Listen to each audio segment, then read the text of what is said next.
Yo, Dan Larson here, welcome to the newest Let's Synthesize episode, which is Synthesize Sunday. And in this video, I'd like to show you how to forget all those third-party, very expensive plugins, VST effects, which makes your sound very lo-fi and vinyl. And in this video, I would like to show you how to make something like this. Talking like you reckless, better tweet that quick. In the building, pockets full, can't no see nose fit. Cross the line, that's a gamble like casino chips. Mary ho, ho, ho, who said that me no pimp?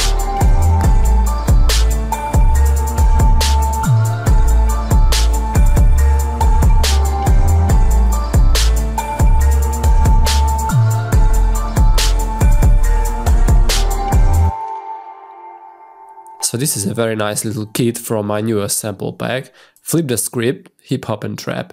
So here is the pack itself from Loopmasters, at Loopmasters. So I will drop the link in the video descriptions below. Sorry, it is very late here. So you can check the pack. I think it's pretty cool. It contains some vocal loops too. Where is the description? Vocals, I can't see it. Oh, okay, here is 25 vocal stems and music loops, top loop, bass loops and stuff. I think it's pretty unique. I try to be at least unique. And what I want to talk about is this piano loop here.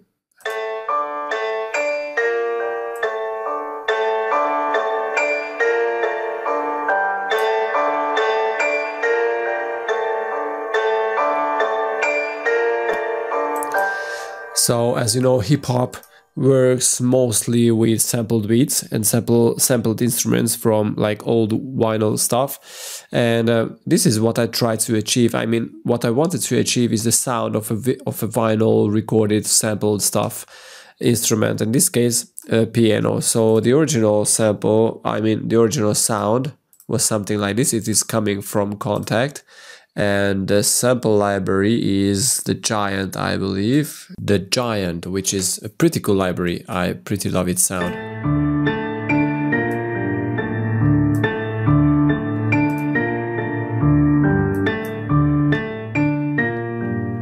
So this is the original sound, which is very, very nice and clean and sharp and crisp. But in hip-hop productions, it not always fits in. So let's just check in surrounding.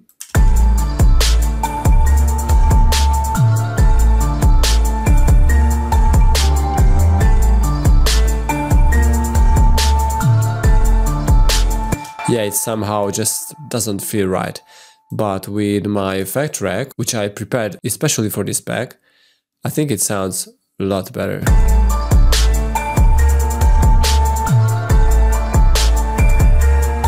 Especially with some reverb.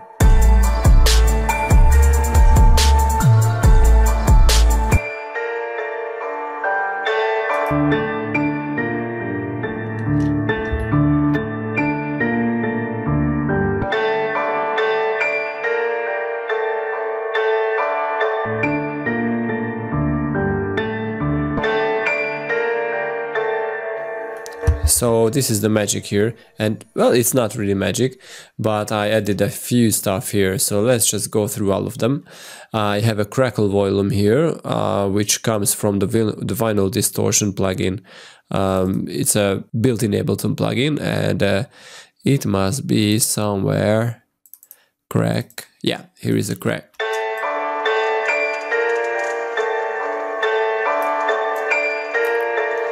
So I didn't use it, and basically I don't really like to use it this way because it's just too obvious that it's coming from this crackle sound is coming from this plugin. So if you want, you can just push it up, and it just makes the job. But with the reverb, it's not very good. So anyway, I just like to pull it back. But the noise amount is coming from the erosion plugin, which is pretty awesome.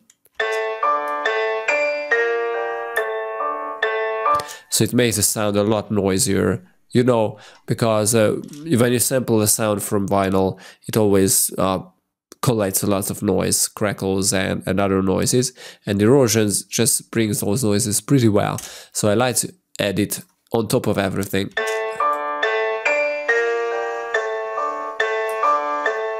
Okay, the other thing is a tube distortion stuff, a hot driven tape preset from the tube, I don't know, where is it? Dynamic tube. Okay, so here is the hot driven tape. So this was the preset I added, and I applied the driver knob to a macro onto the main page of the rack.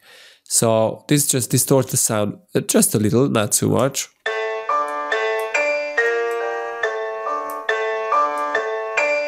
Very slight amount of distortion, but without the noise.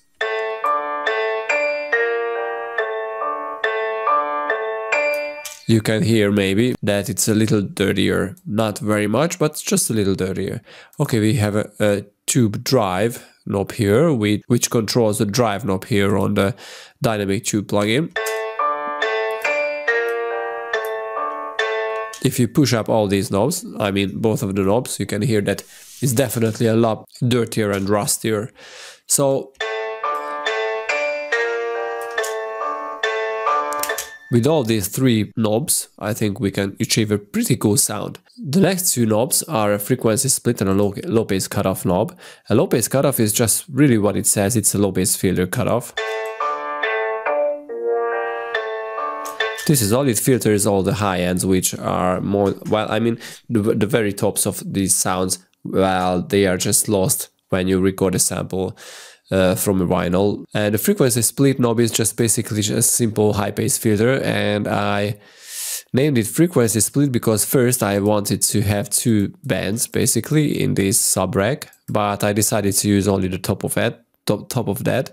So as you can see, I use an EQ8 to filter out the low end to make it a top band, and I used an EQ8 again to filter out the high end to use it as a low band. But as I don't use the bottom band, I just left it calling frequency split, but it's basically just HP filter cutoff.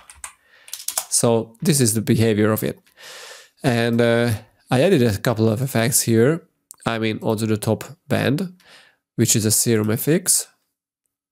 It contains a low pass filter and a little reverb to make it a little, you know, washed out effect. A limiter at the end and the redox.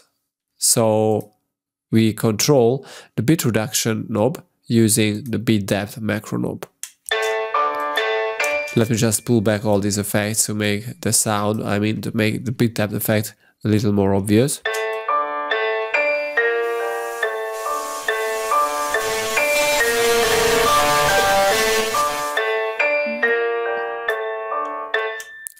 So as you can hear, it makes a little different kind of noise here. So it's around from around 12 and 11, this effect turns into a little more audible.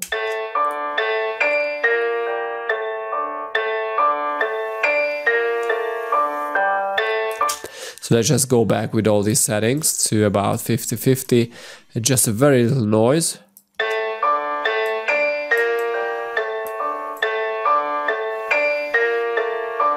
So we have very dynamic and very colorful kind of noises here everywhere, which is very, very cool if you want to achieve this kind of sound.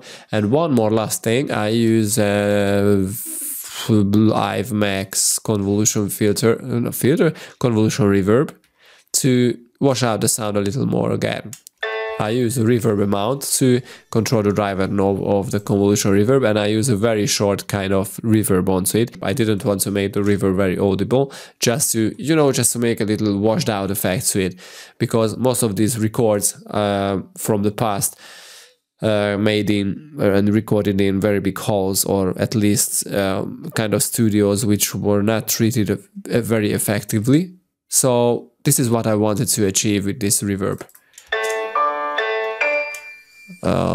Pull it back. Now don't forget that the plugin itself, the reverb contact library, contains a little reverb too, so probably,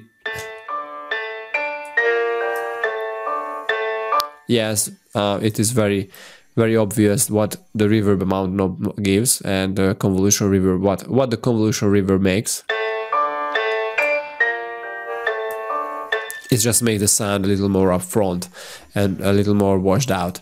And altogether they make a very, very good kind of sound. So it makes this sound from this.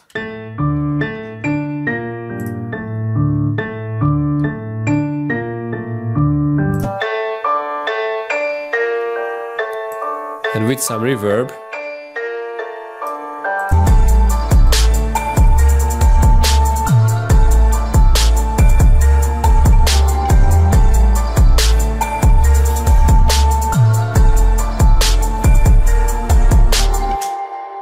so if you enjoyed this little tutorial, please drop it a thumbs up, drop a like, or drop a comment, subscribe if you haven't done it already, and you can download this little rack from the video descriptions below, and see you next week, guys. Bye bye.